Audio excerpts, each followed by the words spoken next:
एजी chemistry के बारे में आपको पिछले अध्याय में भी बताया है और अब यह मृदा को निर्माण करने की जो प्रक्रिया है उसमें जो मुख्य हैं उनके अंदर जो है छठा बिंदु है कैल्सीकरण, अर्थात भूमि की वह ऊपरी परत जो खनिज पदार्थों के और चट्टानों के अवशेष से बनती है, उसमें कार्बन डाइऑक्साइड और पानी जब आपस में भूमि के खनिज पदार्थ का एवं जल और कार्बन डाइऑक्साइड की क्रिया होती है तो ये जो है कार्बोनीकरण बनता है। कार्बोनीकरण बनने के बाद में और यदि ऊपरी जो चट्टान है वो कैल्शियम के हैं, कैल्शियम की परत से जब संपर्क में आते हैं तो धनांश होते हैं तो उसमें कैल्शियम कार्बनिक पदार्थ प्लस हाइड्रोजन निकल जाती है। इसके बाद में कैल्शियम और कार्बनिक पदार्थ के पुनः कार्बन डाइऑक्साइड से जड़ों के माध्यम से कार्बन डाइऑक्साइड की संयोग क्रिया होती है तो कैल्शियम कार्बोनेट, पानी और कार्बन डाइऑक्साइड पृथक हो जाती है और पौधों के लिए प्राप्त हो जाती है। ये कैल्सीकरण की क्रिया है, अर्थात चट्टानों की वह ऊपरी परत जिस पर कार्बन डाइऑक्साइड, पानी, खनिज पदार्थ या चट्टानों के जो कण हैं उनसे संयोग करके क्रिया करके कार्बनिक अम्ल बनाती है और कार्बनिक अम्ल के साथ में कैल्शियम की जो परत होती है, जो लेयर होती है, उस लेयर के साथ जो धनायन होता है वो कैल्शियम कार्बोनिक अम्ल बनाती है और कैल्शियम कार्बोनिक अम्ल की फिर पुनः कार्बन डाइऑक्साइड क्रिया करके कैल्शियम कार्बोनेट, पानी और कार्बन डाइऑक्साइड में पृथक हो जाती है। ये कैल्सीकरण क्रिया होती है। डीकैल्सीकरण क्रिया वह पुनरावृत्ति होती है जिसमें कैल्शियम कार्बोनेट की ऊपरी जो चट्टान है या खनिज पदार्थों के कण हैं वह पानी और कार्बन डाइऑक्साइड के साथ में कैल्शियम कार्बोनिक अम्ल बनाती है। यह डीकैल्सीकरण क्रिया होती है। लवणीकरण भूमि के ऊपर वह चट्टानों या खनिज पदार्थों के जो कण होते हैं वो पानी में संस्तरों के द्वारा जो सोडियम, पोटेशियम, क्लोरीन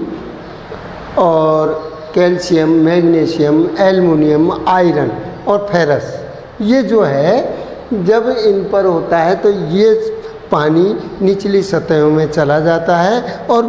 भूमि की ऊपरी जो परत है एवं संस्तर में ये जो है लवणीकरण क्रिया हो जाती है, नमी रखते हैं और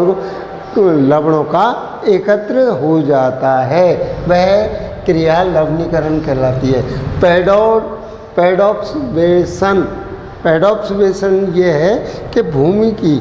जो मृदा निर्माण में जो संस्तर होते हैं, सॉइल प्रोफाइल होती है, सॉइल परिच्छेदिका होती है, उनमें जीव जंतु जो चूहे हैं, आपके केंचुआ हैं या पशु हैं, जंगली पशु, वे अपनी गाद यानी पेल बनाकर, खो बना करके और जब उन संस्तरों को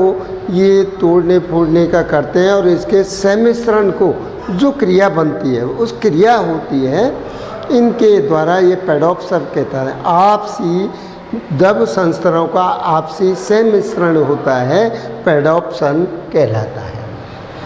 अब मृदा निर्माण को प्रभावित करने वाले कारक, ऐसे जो मृदा को निर्मित करते हैं उनको प्रभावित करने वाले ऐसे कौन कौन से कारक हैं जो आपको एक सूत्र बनाया है। एस बराबर यानी होता है सॉइल और एफ बराबर होता है फैक्टर। तो मृदा को निर्माणित करने वाले कारक फैक्टर, सीएल क्लाइमेट, बी का मतलब है बायोस्फीयर अर्थात जैव कारक, आर का मतलब है रिलीफ या टोपोग्राफी स्थलाकृति और पी का मतलब होता है पेरेंट मटेरियल पैतृक पदार्थ और टी का मतलब होता है टाइम। तो इन 5 जो हैं 1 2 3 4 5, ये 5 जो है भूमि को निर्माण में प्रभावित करने वाले कारक हैं। इन कारकों के लिए जलवायु जब भूमि के ऊपर उनकी जो वनस्पति एवं जलवायु है, शुष्क, आर्द्र, तर एवं आर्द्र, नम, उपोष्ण, इन जो कारक होते हैं, जलवायु का टेम्परेचर होता है, मृदा पे ताप पड़ती है, बरसात होती है, सर्दी होती है, तो सिकुड़न, फैलना, ताप के कारण चट्टान खनिज पदार्थों का फैलना, गर्म होना, गर्म होकर तुरंत ही सिकुड़ना, संकुचन होना, ये जो है जलवायु, बरसात पड़ना, ये सब जलवायु के अंदर होते हुए, और इन चट्टान एवं खनिज पदार्थों से इनके कणों का जो है टूटकर, विखंडन होकर, अपछेदित होकर या अपघटित होकर जो मृदा में सहायक कारक होते हैं, जलवायु, बरसात, ताप, सर्द, ये तीनों फैक्टर जलवायु के अंतर्गत आते हैं और इन्हीं से जो है मृदा का निर्माण होता है। जैव कारक वे जो जीव जंतु एवं वनस्पतियों के जो अवशेषण होते हैं, उन अवशेषणों में उनका जो है कार्बोनिक अम्ल वनस्पतियों के जीवांशों से सड़ गल करके और उनका विखंडन होना या जीवांश पदार्थों में विघटन होना मृदा का, और विघटन होने से ये मृदा निर्माण में सहायक होते हैं। जीव जंतुओं के अवशेष, वनस्पतियों के अवशेष जो ह्यूमिनिकेशन क्रिया के द्वारा जो क्रिया होती है, वो जैव जीव जंतुओं के सूक्ष्म जीवों के द्वारा उसको अपछेदित एंड अपघटित करके मृदा का निर्माण करते हैं। स्थलाकृति, जब भूमि की परत कहीं ऊबड़ खाबड़ है, कहीं गहरा निचली है, तो इन सतहों पर बरसात के जलवायु के कारण पानी का, बरसात का होना, गर्म होना, ठंडा होना, इनके कणों के द्वारा ये जो है स्थलाकृति उसकी प्रकृति पर निर्भर करता है, उनकी चट्टानों पर निर्भर करता है, उनके खनिजों पर निर्भर करता है, उसके जलवायु के फैक्टर पर निर्भर करता है। उसकी जो स्थिति है पृथ्वी की ऊपरी सतह की, वो जो है वह इन जलवायु के कारण वह मिट्टी के कणों को ऊपर से हवा के द्वारा, प्रकोप के द्वारा, ये वेग के द्वारा ये जो है एक स्थान से दूसरे स्थान पर निर्वर्तित करते हैं, चले जाते हैं और अपछेदित हो जाते हैं, विखंडित हो जाते हैं एवं एक स्थान से दूसरे स्थान पर पहुंच जाते हैं, जिससे मृदा का निर्माण होता है। पेरेंट मटेरियल, ऐसे जो भूमि के पैतृक पदार्थ, वनस्पति जंतुओं के जो पैतृक पदार्थ हैं, उनके अपक्षण, विक्षेपण, अपक्षेपण, निच्छालन एवं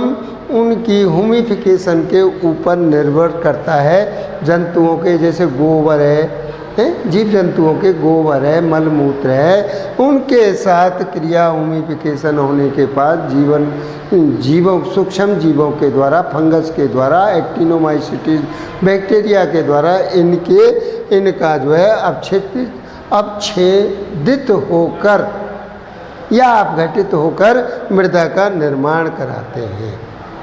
या मृदा निर्माण करने में सहायक होते हैं।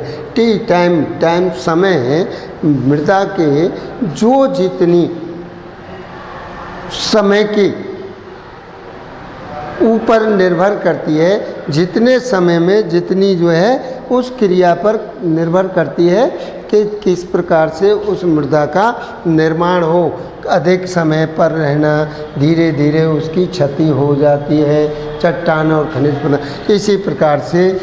जंतुओं के जो जीव जंतु हैं वो मृत्यु होने के पर उनका समय अवधि हो पर और वह मृदा निर्माण में सहायक होती है।